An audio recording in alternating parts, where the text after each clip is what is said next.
La gestión de costos es un procedimiento que busca básicamente optimizar los recursos de la organización.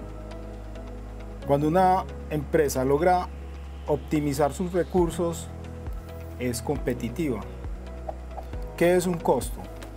Se define como costo todo el valor en dinero que invierte una organización para producir y vender un producto.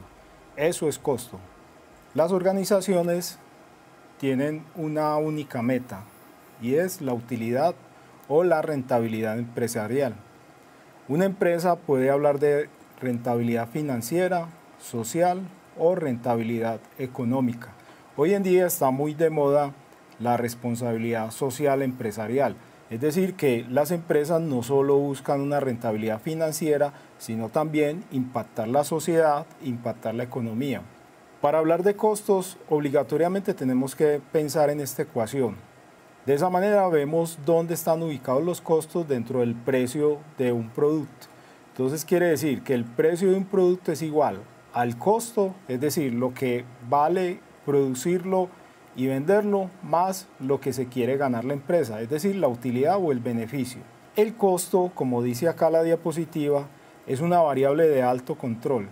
Es decir, que es una variable que podemos nosotros gestionar, manejar y decidir cuánto nos vamos a gastar o cuánto vamos a ahorrar. No obstante, la utilidad es una variable de bajo control. O sea que una empresa no es fácil determinar, no le queda muy fácil determinar cuánto dinero se va a ganar o cuál va a ser la utilidad que va a obtener en un periodo contable. Por lo tanto, es una variable de bajo control. Cuando vamos a hablar de costos o vamos a costear un proceso, tenemos que hablar de los elementos del costo. Los elementos de costo son tres: los materiales, la mano de obra y los costos indirectos de fabricación. También se denominan como costos indirectos de servicio o CIS. Hablemos del primer elemento, que son los materiales. Los materiales son los elementos con los cuales está construido el producto, o también que son necesarios para prestar un servicio. Cuando hablamos de los materiales, vemos la primera clasificación de este elemento de costo, y es que los materiales se clasifican en material directo o material indirecto. La definición de qué es un material directo se dice que es la parte constitutiva del producto y su valor o su costo es muy significativo y se puede apreciar en el producto. Material indirecto es un material que no necesariamente se identifica dentro del producto y el valor es poco significativo. Vamos a ver ejemplos tanto de un servicio como de un producto. Entonces, en el servicio médico podemos decir que un material directo estarían los bajalenguas que el médico utiliza, los guantes, toallas, la receta médica donde nos escribe qué medicamentos debemos de consumir, o inclusive los medicamentos que nos proporcionan en el servicio médico. Esos serían materiales directos. También hay unos materiales indirectos que no percibimos dentro del servicio, que está, por ejemplo, el jabón que utiliza el médico para lavarse las manos, el agua que utiliza. Incluso pueden existir otros materiales que bien sea pueden ser indirectos o pueden ser directos.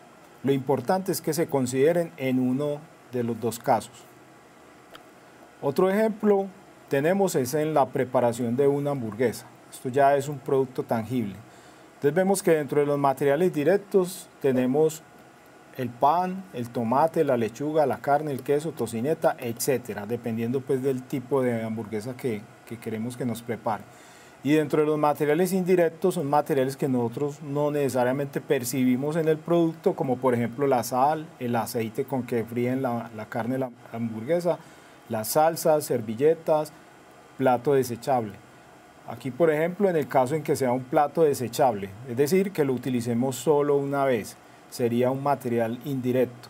Alguien puede decir, el plato desechable es algo que percibimos y que podría ser un material directo.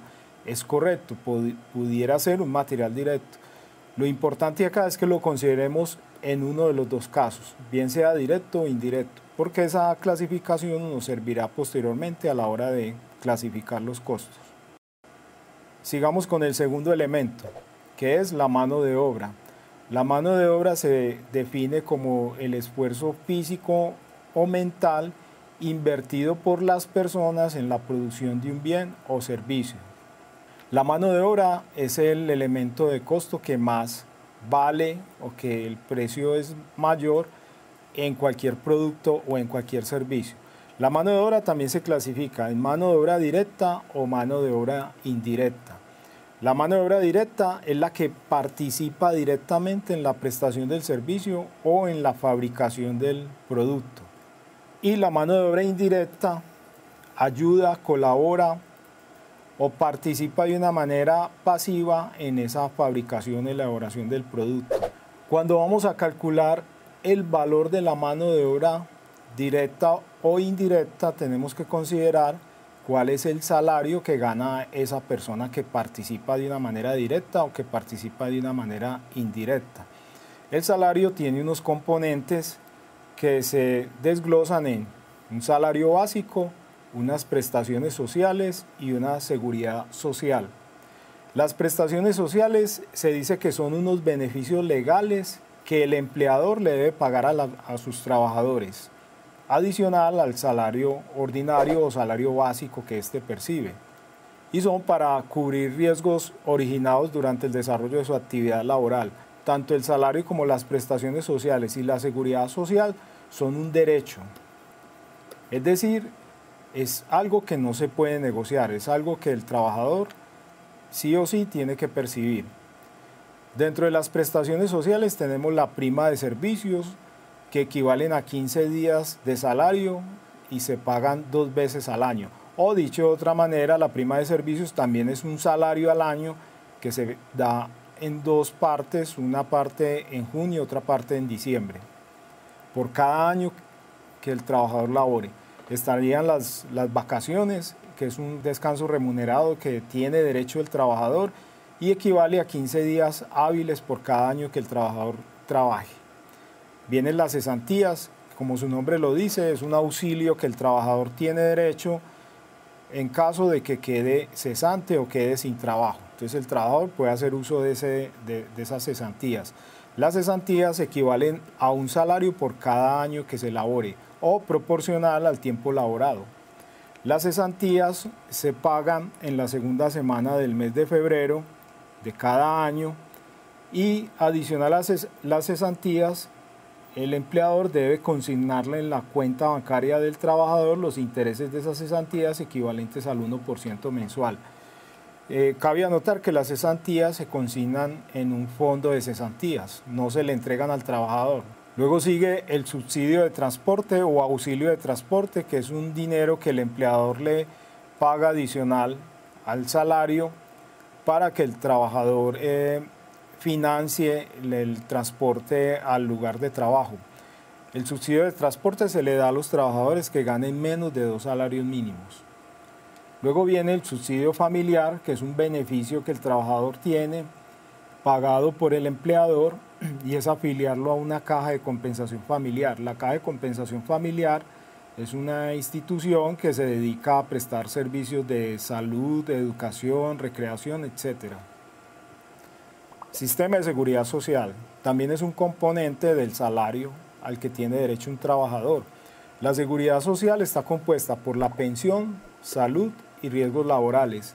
La seguridad social lo que busca es cubrir los eventos o los riesgos en cuanto a salud o la vida que tiene el trabajador. Cuando hablamos de la pensión nos referimos a cubrir los riesgos de invalidez, vejez y muerte durante la vida laboral del trabajador. La salud cubre la salud del trabajador y la de su grupo familiar.